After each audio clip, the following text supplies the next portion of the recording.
Hello everyone, so in this video, we're going to be comparing Appsmith versus Budibase. So if you don't know what these two are, Appsmith is an open source low-code platform tailored for developers to build internal tools using JavaScript, offering extensive customization and integration capabilities. And Budibase, on the other hand, is a open source, no-code, and in other cases, low-code platform designed for creating internal businesses applications with a focus on simplicity, automation, and rapid deployment. Now let's go over their pros and cons, starting with Appsmith right here.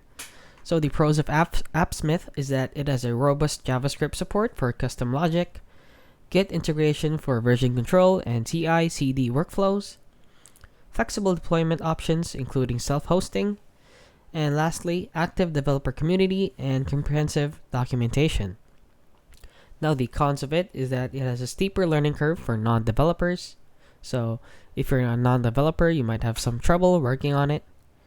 It also has limited built-in automation features compared to competitors. And it has mobile, and the mobile responsiveness of it requires manual adjustments. Now, let's head on over to Budibase right here and discuss its pros and cons. So, the pros of Budibase is that it has a user-friendly interface suitable for non-developers. It has built-in automation and workflow features. It supports a wide range of data sources and services, and it offers both cloud and self-hosting options.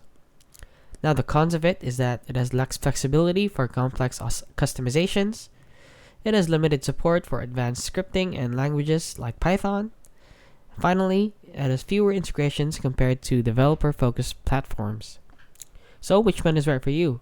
So choose Appsmith if you're a developer seeking a highly customizable platform with strong coding capabilities and integration options. And you should opt for Budibase if you prefer a more accessible no-code or low-code solution with built-in automation features for rapid internal tool development.